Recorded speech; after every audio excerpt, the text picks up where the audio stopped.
Hello, ladies and gentlemen. I am the Omni viewer, and I know I didn't do it as soon as it came out, but I did get a copy of the first issue of Godzilla, the Kaisei era IDW comic.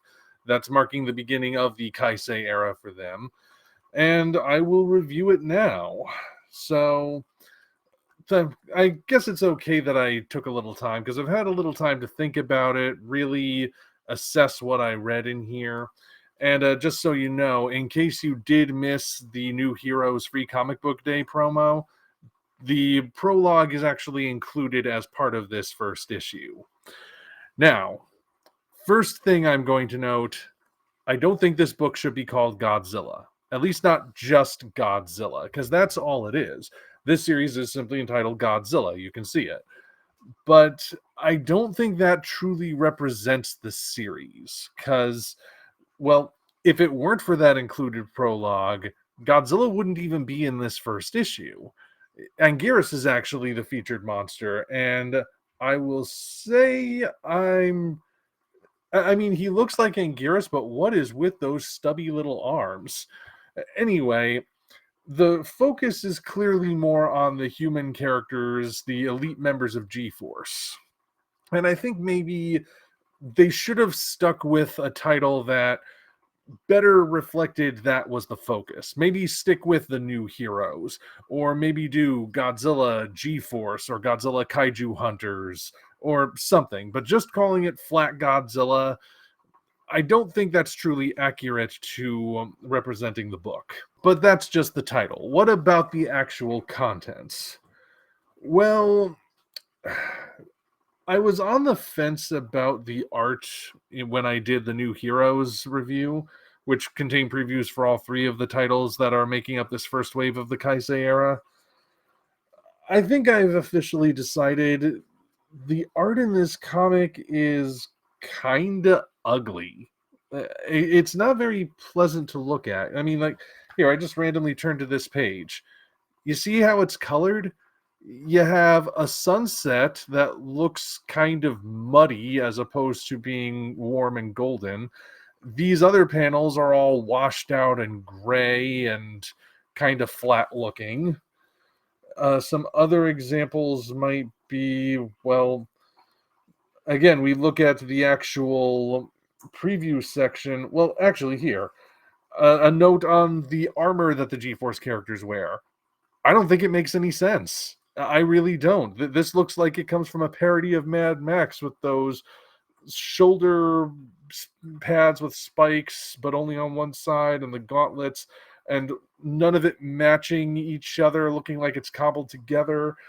Maybe it would be interesting, like I said, for a Mad Max style post-apocalyptic thing, but it doesn't feel like it really fits with what's supposed to be a military organization here.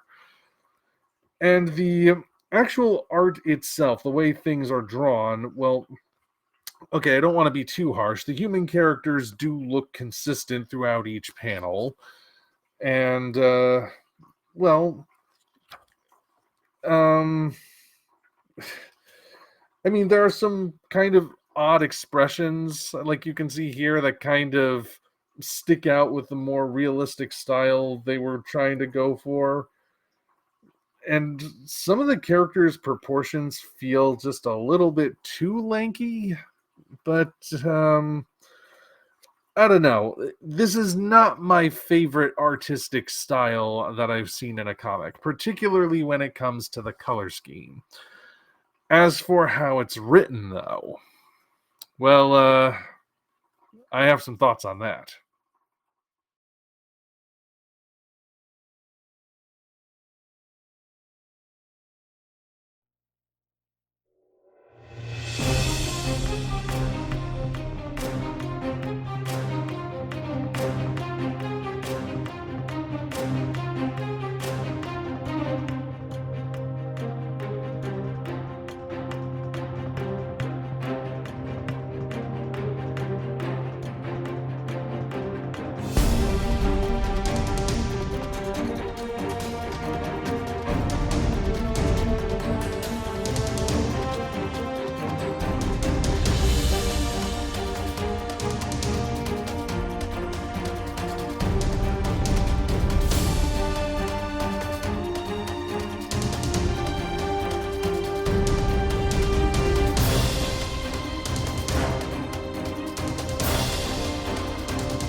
Okay, so when I was just looking at the preview, which is now the prologue, I noted that we didn't really get enough information on any of the characters to get a sense of what they're going to be like.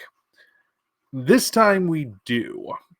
We get a little bit more than just one character delivering boatloads of exposition and the other characters just kind of listening. Now we actually do have a better sense of what these characters are. The three most prominent ones that stand out to me kind of feel like archetypes bordering on stereotypes. I'm not saying that the book is stereotyping, mind you, but for some reason, just based on this first issue, it feels like it's skewing in that direction. You know, you've got the gung-ho old white American dude. You've got the mystical woman from the Far East. You've got the black kid with a chip on his shoulder, stuff like that. It's not that those archetypes in and of themselves are stereotypes, but if handled improperly, they can be. So it's kind of off to a rough start in that regard. Jet Jaguar, of course, as noted when I did the preview, the new heroes, only speaks through his 90s theme song because his software has apparently never been upgraded. I had a feeling that was a risky gimmick to try pulling because it could get old really fast. So far, as of this first issue anyway, he hasn't repeated any lyrics. So at least we don't have any repetition as yet. However, I do wonder how long they can go without any repetition before it's only logical to ask, how long is this song? So, yeah, I'm not sure about that decision. From what I've heard, people at IDW want to write Jet Jaguar as a character who can talk, but Toho keeps saying no, Jet doesn't talk, so they're always finding ways around it. But this was an odd choice. But then we have the characters who didn't really speak at all in the preview, Incense and Nuki. Now, with Nuki, who is the girl on the team, like there are two female characters, but she's clearly the girl. When I read the preview, the new heroes, I assumed, based on her body posture, her body language in this panel, and the fact that she doesn't really say all too much throughout, that she was going to be kind of a demure character, you know, kind of a shrinking violet when it comes to her personality, that would contrast with the idea that, as you can derive from her name, she's got big explosive powers that she uses to fight the kaiju. But then, in the actual new material for this issue, as she's talking and showing our protagonist to his quarters, a guy says hi to her and she cusses him out like he just insulted her mother while propositioning her. Like, what? Why is that called for? If that's supposed to be hinting at some kind of a bigger context, well, it doesn't. I don't know who this guy is. I don't even really know who the named character is. But yet we have this interaction that kind of makes her seem like she's just being rude to someone who gave her a polite, innocuous greeting. Yeah. That leaves me wondering just who this character is and why I should be rooting for her if that's gonna be her behavior. But then we get to Incense. Now, Incense in the new heroes was specified to not only be a member of the G-Force team, but also an influencer. And it is every bit as cringy as I feared it would be. Uh, yeah, because he actually live streams during the fight, which is ridiculous. You remember in Blade Trinity how one of the new characters they introduced, when she was hunting vampires, she would put in her earbuds, crank up the volume on her iPod, and then have music blasting in her ears while she's taking down the creatures of the night. It was supposed to make her look cool and also be trendy because earbuds and iPods were the fascinating new technology of that era. But in execution, it was just stupid in a way that suspension of disbelief could not account for. After all, she's unnecessarily handicapping herself in a fight, taking away her ability to hear. And having your ears open to hearing your opponents is actually pretty important, far more important than you might think. But no, let's just have her blasting music in her ears the whole time because that way we get an endorsement from Apple, right?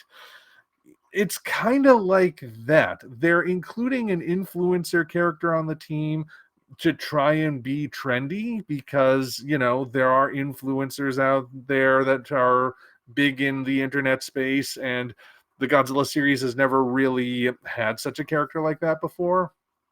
But the way they're doing it, by having him not only be an influencer, but a soldier who is streaming during the battle, I can think of all kinds of reasons why that's a dumb idea, not the least of which is if you're focusing on your phone, you are not focusing on the battle that's happening around you, and you're gonna get blown up. What's up, G-Force freaks? It's your boy, broadcasting live from the battlefield with the king of the monsters behind me.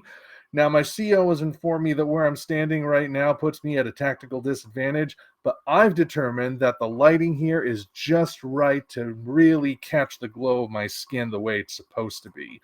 Now, I'm gonna go and shoot some flames at this big ugly lizard, but first I gotta talk to you about our sponsor, Raid Shadow. What happened to the lighting? Oh, hey, that foot wasn't above me a second ago. Oh, this is so gonna go viral when he crushes me. Come on, Daddyzilla, step on me. I apologize for subjecting you to that, but you see the point, right? It doesn't really make sense, or insense, as the case may be. So I don't know how they're going to keep that part going. And of course, because he's an influencer, he just feels even more insufferable. So there's that. Now, you remember at the beginning when I said I don't think the book should really be called Godzilla, but rather like Godzilla G-Force or something? Well, even at the end of the book, they don't do anything to actually set up Godzilla as an ongoing threat. Instead, they're introducing this new character that I've seen people referring to as Lament. Apparently, a kaiju that can talk somehow. People have been comparing him to Space Godzilla in terms of intelligence. I think the more appropriate comparison would be Zigra, but that's Gamera.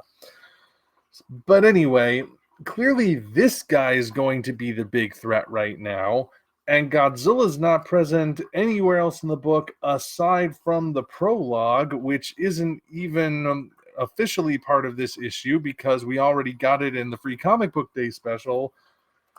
So, why is Godzilla part of this?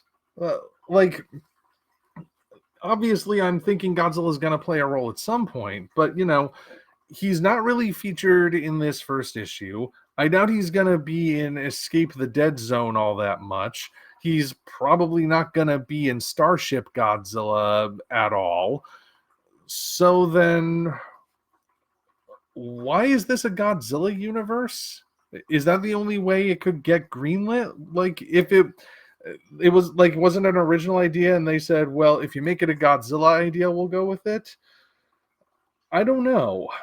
It just is noticeable that for a series called Godzilla, it doesn't seem to like it really needs Godzilla in it as far as it's concerned. So that's technically how the Kaisei era is beginning. And I don't know, folks. I'm not overly convinced that this is gonna be worth the hype, if there even is hype around it. I mean, I know that Godzilla fans have been paying attention, but I don't know. It's a rough beginning. I will probably just leave it at that. We'll see how the other two do when they debut, and they're going to be coming along pretty soon. Escape the Dead Zone is next. But for this main series, they got a long way to go before I'm convinced that this will be a title that's worth continuing. And I think, honestly, I would feel that way even if it weren't a Godzilla title. If it were just a regular old kaiju title, I kind of feel the same way. You may notice the only things I said in terms of the kaiju themselves were I don't know about Jet Jaguar's gimmick with his voice, and Gears' arms look too stubby to me, and Godzilla's not really in it all that much. But those are the only three things I can say about it, in terms of the kaiju anyway. This is a very human-focused story, and if hypothetically it was something original, like Pacific Rim was compared to other things, I don't know. I just don't see it yet. Maybe it'll surprise me in future issues, but for now, I don't know. Kaisei is off to a rough beginning. There's still time to pick things up, and maybe the other two series will pick up some slack as well. But we'll see what happens in the months to come. But anyway, that's all I can really say about it at this point. If you guys have any thoughts about this beginning to the Kaisei era, you go ahead and feel free to share them down below. Until such time as we meet again, this is the Omni Viewer signing off.